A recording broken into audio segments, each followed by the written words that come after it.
Buenas tardes, esperamos que hayan tenido buena semana. Les contamos un poquitito de qué se va a tratar la clase de hoy.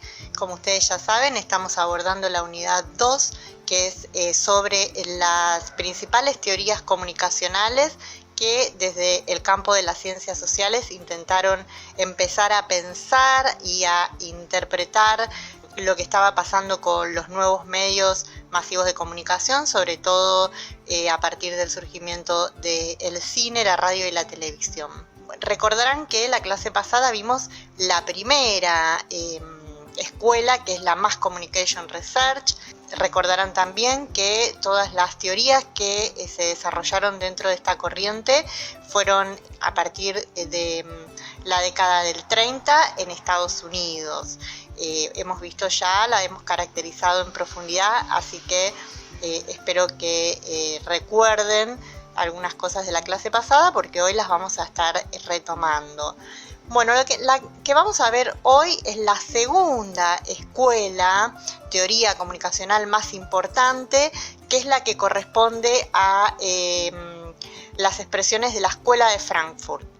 La Escuela de Frankfurt podríamos decir que es contemporánea a la Mass Communication Research, pero surge en Europa, más precisamente en Alemania, también en el periodo de entreguerras. O sea, estos teóricos de la Escuela de Frankfurt van a estar pensando los medios desde lugares bastante distintos a los teóricos de la Mass Communication Research, en el seno de lo que fue el surgimiento del nacionalsocialismo. Ya hemos visto algunas cosas acerca del uso del aparato de propaganda nazi, sobre lo que pasó con los medios durante el proceso fascista alemán. Bueno, estos teóricos tienen mucho peso lo que van a decir porque justamente son alemanes y están viviendo de manera absolutamente inmediata todo eso que la clase pasada vimos que pasaba. ¿Se acuerdan cuando desarrollamos la teoría de la aguja hipodérmica? Cómo se han manipulado las grandes masas desde este aparato de propaganda nazi. Estos teóricos de la Escuela de Frankfurt están siendo testigos de todo esto, está ocurriendo en el mismo país donde ellos viven y esto va a hacer de que ellos empiecen a tener una mirada sumamente crítica sobre lo que estaba pasando con los medios. Y no solamente sobre los medios, ellos van a tener una mirada crítica sobre lo que estaba ocurriendo con el uso de la razón, de esa razón que ha regido el imaginario global de la modernidad, aplicada a distintas esferas de la vida. Pero bueno, ahora lo vamos a desarrollar en profundidad todo esto, vamos a ver algunos datos concretos sobre los teóricos de la Escuela de Frankfurt. Bien, cabe aclarar con esta corriente también, con la Escuela de Frankfurt, que no se trata de un conjunto de teorías que se pensaron en ese escenario específico de una vez y para siempre, sino que también es una línea de investigación crítica que va a persistir y se va a dar a lo largo de varias décadas, igual que la Mass Communication Research. Si bien empiezan durante las primeras décadas del siglo XX, se van a extender también en distintos periodos hasta entrada la década del 70. Nosotros nos vamos a situar en los dos primeros periodos, que son los más importantes, donde surgieron las teorías más significativas, que como ya les he dicho, son estos dos primeros. La Escuela de Frankfurt, como ya les adelantamos, se va a fundar, va a nacer en Alemania en el año 1923, cuando un grupo de teóricos de la Universidad justamente de Frankfurt se reúnen y fundan el Instituto para la Investigación Social.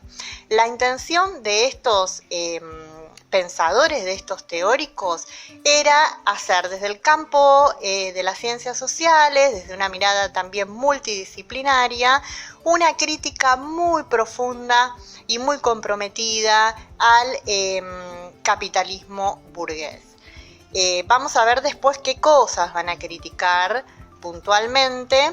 De eso se trata la clase de hoy, entre otras, por supuesto, el uso de los medios, Esta es la primera etapa, se funda la escuela en 1923 y van a trabajar sus primeras teorías durante estos años sin demasiados inconvenientes, pero piensen que empiezan a tener un gran obstáculo para sus investigaciones porque los primeros años de la década del 30 ya se empieza a conformar el movimiento nazi. Todos estos teóricos de la Mass Communication Research tenían todas en contra, porque eran judíos, en su gran mayoría, y eran comunistas, marxistas también. Entonces lo que pasó es que Hitler, cuando asume al poder, los va a empezar a perseguir. Piensen que eran de los intelectuales más importantes de su momento, de su época, que podían ofrecer resistencia desde el campo teórico a las cosas que estaban empezando a ocurrir. Entonces lo que ocurrió fue que Hitler, un año después de llegar al poder, en el año 34, va a cerrar el Instituto para la Investigación Social y estos teóricos van a tener que exiliarse. Vamos a ver todas las cosas que ellos pensaron, pero yo lo que les pido es que conecten un poco con quiénes eran estas personas y lo que hay detrás de todas estas ideas. Lo importante es entender que ellos son protagonistas directos de todo esto, de lo que venimos hablando, de estos hechos tan lamentables y dolorosos que han ocurrido a la historia de la humanidad. Muchas cosas que dijeron son cosas que desde una postura crítica hoy tenemos más o menos asimiladas, pero piensen que ellos fueron los primeros que denunciaron en un escenario absolutamente represivo y hostil un montón de cosas que estaban ocurriendo y que estaban generando daños enormes, sobre todo con el uso de los medios, entre otras cosas. Esta gente tuvo mucho compromiso con el conocimiento que generaron, sobre todas las reflexiones que trajeron, compromiso que incluso en algunos casos les ha llevado a entregar la vida. Vamos a ver ahora cuáles fueron los teóricos más importantes, pero bueno, les cuento un poco para que sepan las historias humanas que hay detrás de todo esto que vamos a ver. Walter Benjamin, que fue uno de los protagonistas, de los pensadores más importantes de la escuela de Frankfurt, nunca pudo llegar a exiliarse. Cuando estaba por cruzar la frontera se sintió atrapado, lo estaban persiguiendo los nazis y él, antes de ser capturado, sabiendo lo que estaba pasando ya con los campos de concentraciones, decidió suicidarse. Vamos a ver un par de conceptos en esta teoría que son de Walter Benjamin. Les cuento esto para que sepan lo que hay detrás de estas ideas, el compromiso que hubo gente que entregó su vida, así que bueno, es importante saber esto, no solamente los conceptos aislados de su contexto y de quienes lo generaron. Esto sirve para pensar en la segunda etapa que también nos importa de la escuela de Frankfurt, que es un momento posterior al exilio de los teóricos de la escuela de Frankfurt que lograron salir de Alemania, y es un momento que las investigaciones se van a realizar desde Estados Unidos. Los dos representantes más importantes de esta corriente que se van a exiliar en Estados Unidos son Teodoro Adorno y Max Horkheimer. Ellos van a llegar a Estados Unidos y van a empezar a trabajar desde la Universidad de Columbia junto a otros docentes y pensadores y gente de las ciencias sociales, y fíjense que justamente es ahí donde están también en ese mismo momento en simultáneo pensando todas las teorías comunicacionales que vimos la clase pasada, los teóricos de la Mass Communication Research. Así que en esta segunda etapa, posterior al exilio, Mass Communication Research y los pensadores de la escuela de Frankfurt van a pensar todas sus teorías en un mismo escenario, que es el de los Estados Unidos de la década del 30, 40 y 50 también. Bueno, acá en esta placa estamos viendo, un poquito lo adelantamos ya, cuáles son los teóricos más importantes de la Escuela de Frankfurt.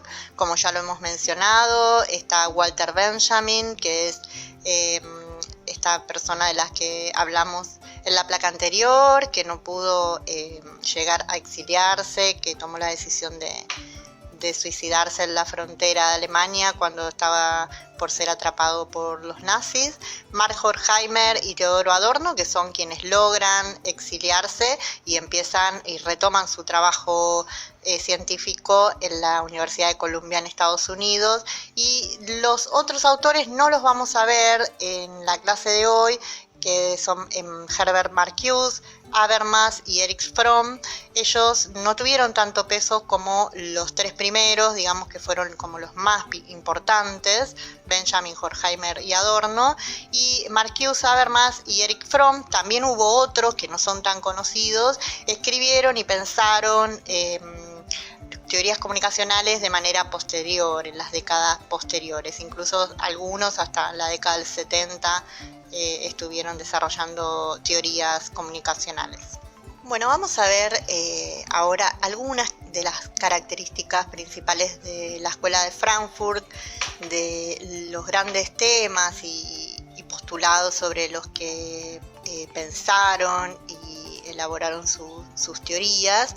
Pero antes que nada, permítanme marcar una enorme diferencia para que entiendan la contraposición que hay con los pensadores de la Mass Communication Research.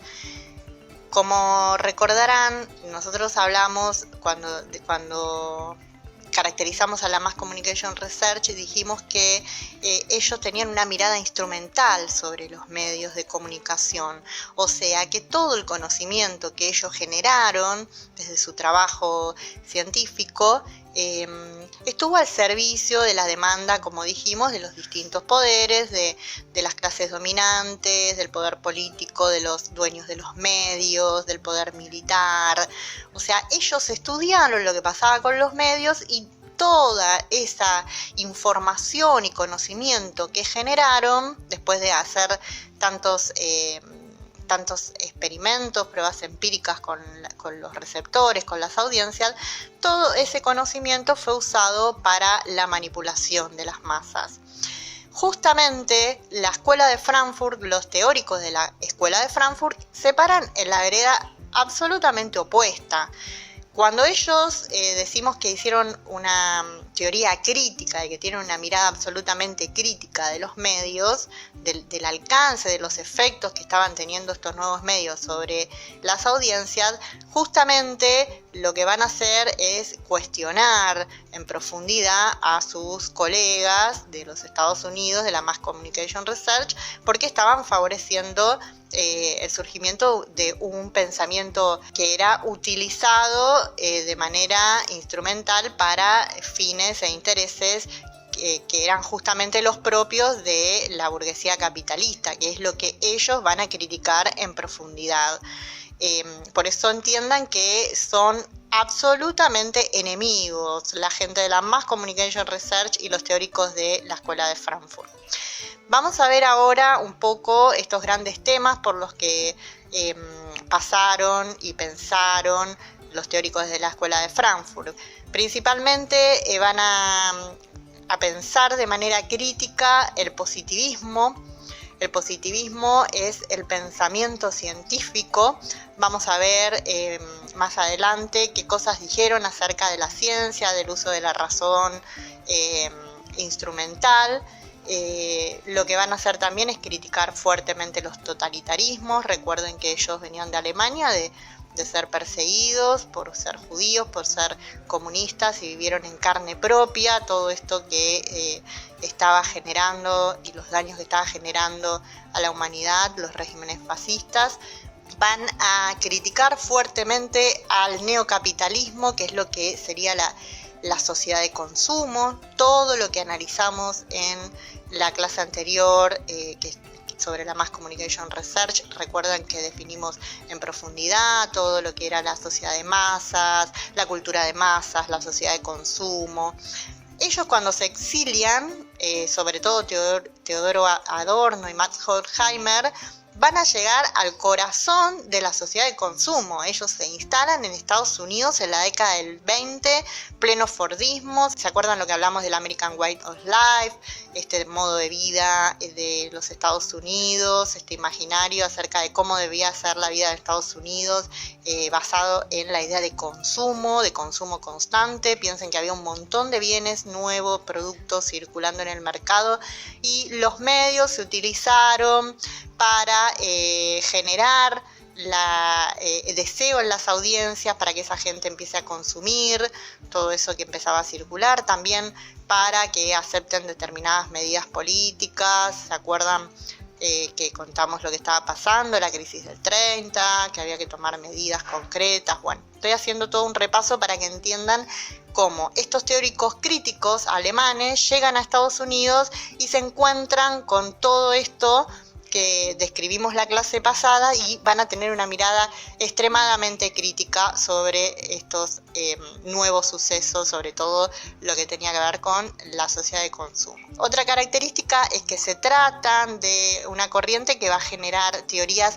interdisciplinarias. Tiene un carácter interdisciplinario la escuela de Frankfurt. Esto quiere decir que desde las ciencias sociales sus teorías van a estar alimentadas de otras ciencias como el psicoanálisis, la psicología, la economía, la sociología, la filosofía, entre otras. Estos autores, como ya dijimos, van a fundar lo que se conoce como la teoría crítica, que la vamos a definir bien en breve, pero justamente desde este pensamiento crítico, como ya hemos dicho, van a tener una mirada absolutamente condenatoria de los totalitarismos nazis, de la mercantilización de la cultura. Esto lo vamos a ver más adelante también bajo el concepto de industria cultural.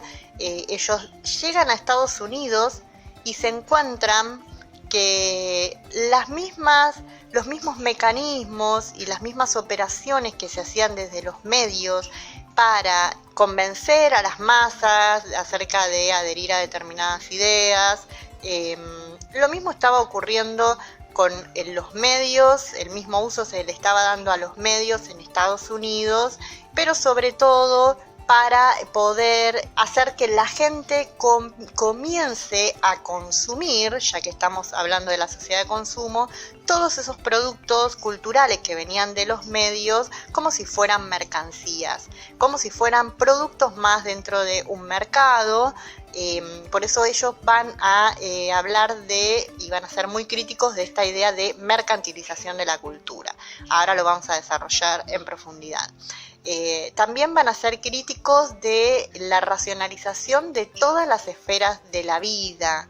Ellos van a ser muy, muy críticos de esta idea de la razón, de esta razón moderna, todopoderosa, de esta confianza y fe ciega en el progreso. ¿Se acuerdan que habíamos hablado cuando vimos la clase sobre medios, de estos imaginarios globales, que el imaginario moderno estaba caracterizado por esta fe ciega en la razón?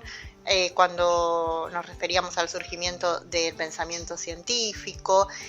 Bueno, ellos van a cuestionar muchísimo todo esto, porque van a encontrar que la razón no trajo felicidad a la humanidad, sino que hay un rostro oscuro de esa razón que ha traído mucho sufrimiento y que ha generado aplicada los productos, usándose estos productos de la razón, se han generado daños enormes a la humanidad. Eso lo vamos a desarrollar a continuación. Pensemos y reforcemos un poco el escenario, el momento histórico que estos teóricos de la escuela de Frankfurt están viviendo, todas las cosas que ellos están viendo de cerca. Es un escenario que, sobre todo en Europa, ha visto guerras muy crueles. Ya piensen que había terminado la Primera y la Segunda Guerra Mundial, que en el periodo entre guerras surgen los fascismos y sobre todo de lo que van a ser testigos es de lo que estaba ocurriendo con los campos de exterminio nazis. En Italia también hubo campos de concentración.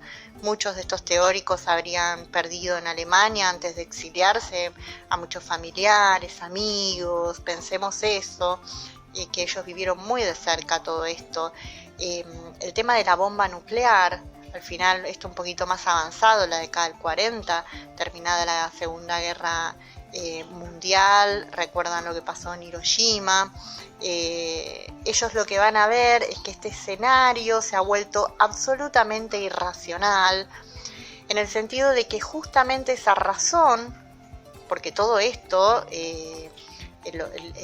los dispositivos usados en los campos de exterminio, las bombas, funcionaron como dispositivos para la aniquilación, pero que se usaba conocimiento científico para poder sistematizar la muerte, para poder aniquilar gente. Las armas que se usan en las guerras son productos de investigaciones científicas y de ciencia aplicada. Entonces ellos van a declarar que existe un lado oscuro de la razón, que todo eso que la razón generó, ese pensamiento científico del que venimos hablando desde hace ya algunas clases, no puede estar aislado de los fines. O sea, la razón puede traer, aparte de bienestar, también puede traer destrucción y muerte, que es lo que ellos están observando. Lo que van a declarar es que están en un escenario de barbarie sistemática, racionalmente organizada. Se usa la razón para aniquilar gente, se usa la razón para inventar armas que después se aplican en las guerras, se usa la razón para crear los dispositivos de control y de exterminio en los campos de concentración. Entonces ellos van a empezar a cuestionar esto de la razón y van a hablar de un lado oscuro y irracional, valga la paradoja, de la razón.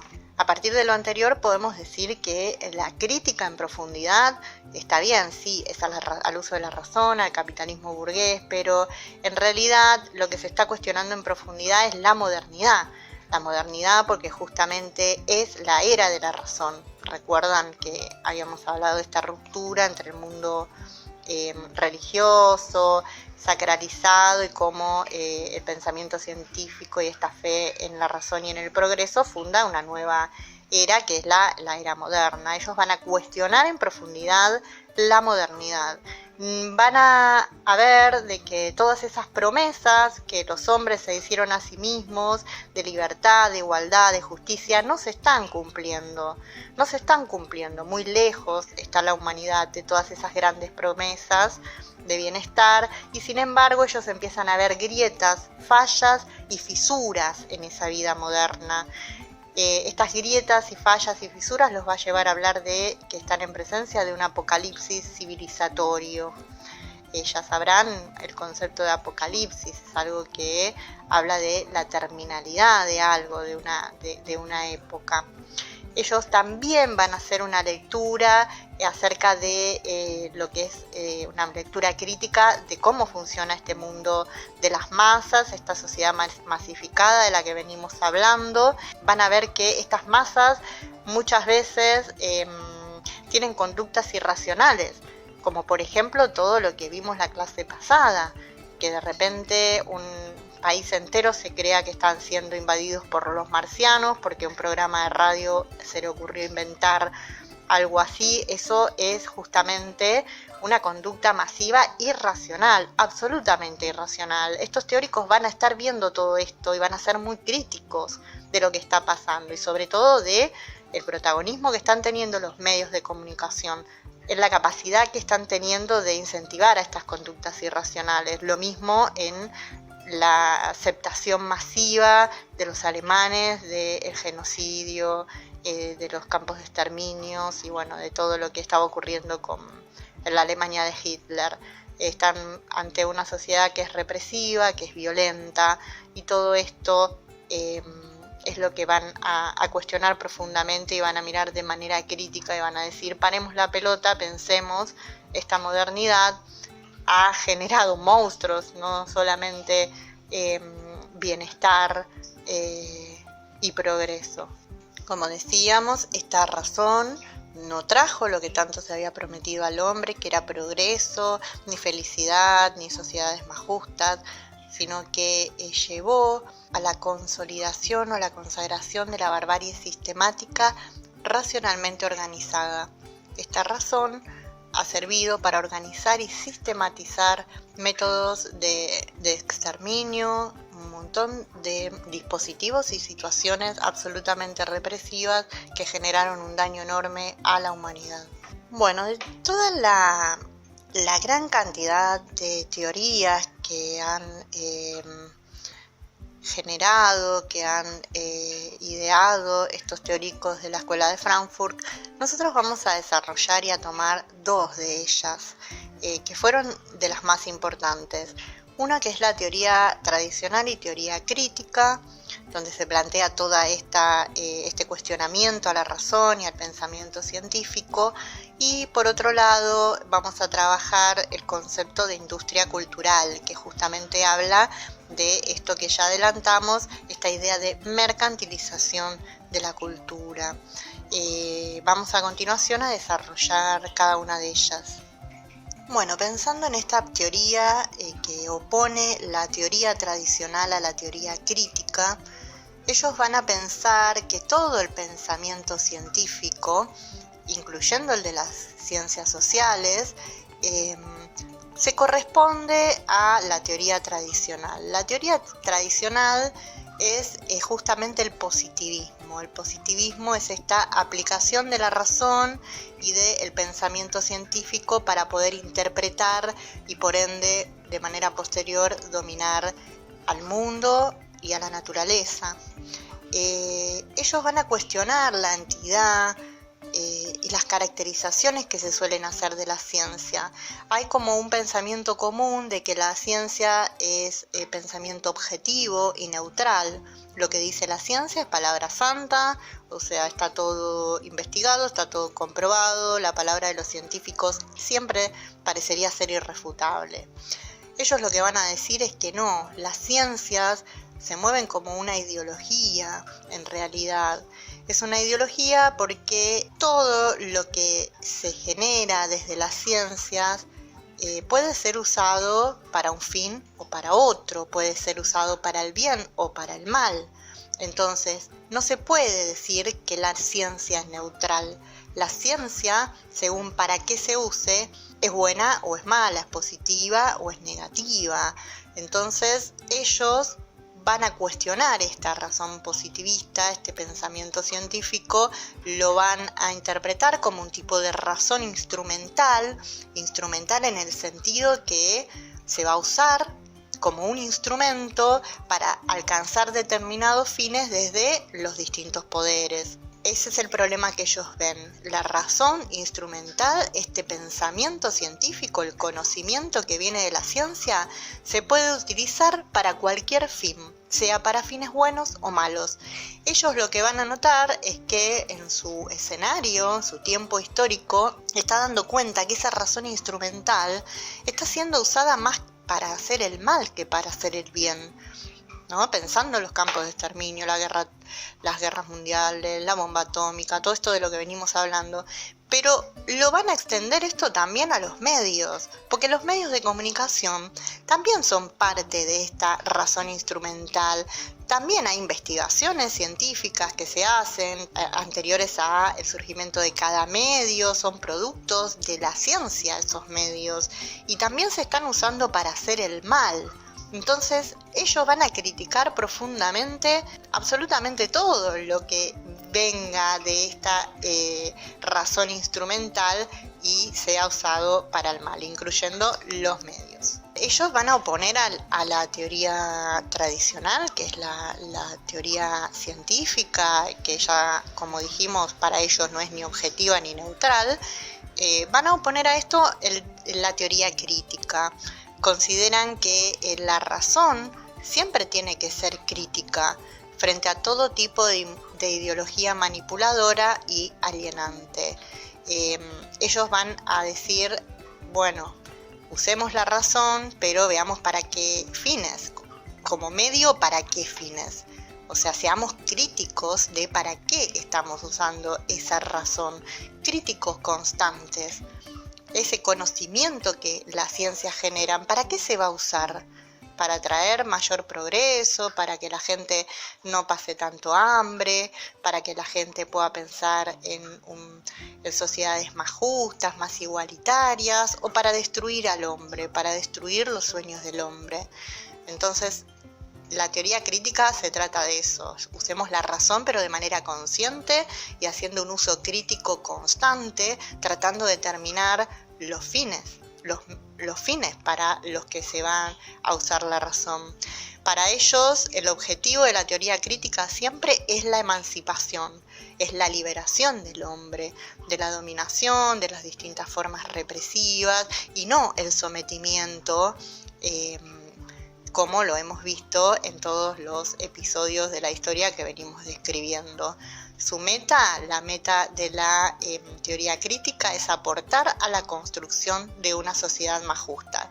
Con estos objetivos de justicia social y de bienestar estaban comprometidos los teóricos de la Escuela de Frankfurt, muy por lo contrario a el tipo de compromisos que tenían los teóricos de la Mass Communication Research. Los compromisos que ellos tenían eran con los grandes intereses del capital, que ya sabemos los objetivos no tan humanitarios que suelen tener. Bueno, ahora ya viendo las críticas que le hacen los teóricos de la Escuela de Frankfurt a la razón instrumental, vamos a situarnos más concretamente a todo lo que estos teóricos van a empezar a analizar, a pensar acerca de los medios. Para eso vamos a retroceder nuevamente un poquitito y volvemos otra vez al aparato de propaganda nazi. Ellos los que van a ver con el uso de estos nuevos medios por parte del aparato de propaganda nazi en Alemania, lo que van a ver es que por primera vez se juntan dos cosas que parecían ir por separado en Alemania. Por un lado, el discurso político y por otro lado, algunas herramientas que venían de la esfera del arte, que tienen que ver con los recursos estéticos. Pensemos que este aparato de propaganda nazi estaba nutrido de producciones de distintos medios, no solo de la radio y de la prensa gráfica, como vimos la clase pasada, sino también del cine. Hitler y su ministro de propaganda, Goebbels, usaron muchísimo el cine, hicieron películas que fueron de consumo masivo, que generaron furor en las masas. Usaban todo tipo de cartelerías, como estas que estamos viendo, estos afiches, como vemos en la placa, aparecían en la vía pública. Cualquier alemán iba caminando y tenía al Führer en estas situaciones que, bueno, sabemos que la imagen es muy potente, genera y moviliza muchas cosas emocionales en la gente. Así que usó absolutamente todos los medios Hitler: prensa gráfica, radio, cartelería, cine, todo lo que tenía a su alcance. Y lo que logró, uniendo el discurso político a estos recursos estéticos que venían del campo del arte, porque el cine, la fotografía, las ilustraciones, todo eso viene de la esfera del arte, logró que se generaran poderosos recursos culturales y mediáticos que pudieron penetrar en el consciente colectivo de las masas de manera muy potente y muy efectiva, al punto de convencerlas desde cierta emocionalidad, no tanto desde la razón, de cosas atroces. Por eso es que esta comunión entre discurso político y recursos estéticos llevó, según los teóricos de la Escuela de Frankfurt, a fijar conductas en las masas más allá de la razón. Estas masas se comportaban de la manera que lo hicieron, más allá de la razón, sino por esta cuestión de las emociones que despertaron en ellos todos estos recursos que eran más estéticos que racionales y políticos. Pensando también a la Escuela de Frankfurt desde el conocimiento que generaron respecto a los medios, vamos a ver también y lo vamos a desarrollar más adelante en profundidad, cómo lo que ya adelantamos, estos autores pensaban a los medios como productos de la ciencia y de esa razón instrumental. Ellos van a empezar a darse cuenta que dentro de esta sociedad masificada, de esta sociedad de masas que no solamente existía bajo esas condiciones en Estados Unidos, sino ya casi a escala mundial, lo que van a advertir es que hay una producción cultural, de bienes culturales, que empieza a masificarse. Por eso cuando hablamos de medios masivos de comunicación. ¿Se acuerdan lo de los fenómenos de macrocomunicación, de gran alcance e influencia? Esta producción cultural se ha masificado en el momento en que los teóricos de la Escuela de Frankfurt piensan los medios. Ellos van a hablar, como ya lo adelantamos también con los teóricos de la Mass Communication Research, del surgimiento de una cultura de masas. Una cultura de masas. La cultura de masas estaba conformada por todos esos bienes culturales que empezaban a consumir las grandes masas y que le venían desde estos nuevos medios, ¿verdad? La radio, el cine, la televisión, la prensa gráfica, la literatura, etcétera, etcétera. Bueno, respecto al uso que se hace de los medios y pensando en esto de la razón instrumental, van a ver que la tecnología, que es producto del desarrollo del pensamiento científico y de las ciencias, se va a poner a disposición de una cultura cada vez más deshumanizada. Estos productos culturales son cada vez más deshumanizados. Vamos a ver esto en profundidad cuando desarrollemos el concepto de industria cultural. Y lo que van a empezar a advertir es que el arte se empieza a convertir en una mercancía más. Walter Benjamin, recuerdan el teórico que contamos que no llegó a exiliarse y que se suicidó en la frontera de Alemania, él va a empezar a hablar va a ser uno de los primeros que empiece a pensar qué pasa con la obra de arte cuando se empieza a reproducir técnicamente o mecánicamente. Veamos el ejemplo que tenemos en la placa. Hay un señor en un museo mirando un cuadro, sacando una foto de ese cuadro. O sea, antes de la existencia de los medios, el arte se consumía en espacios cerrados, de manera individual. Era un encuentro personal con la obra. Ahora, estos teóricos se van a poner a pensar qué pasa cuando el arte, esas obras de arte, empiezan a circular de manera masiva y se convierten en una mercancía, en el sentido de que la gente las consume, paga dinero por ellas. Todo esto va a disparar toda una línea de pensamiento de estos teóricos muy crítica acerca de lo que consideran las industrias culturales.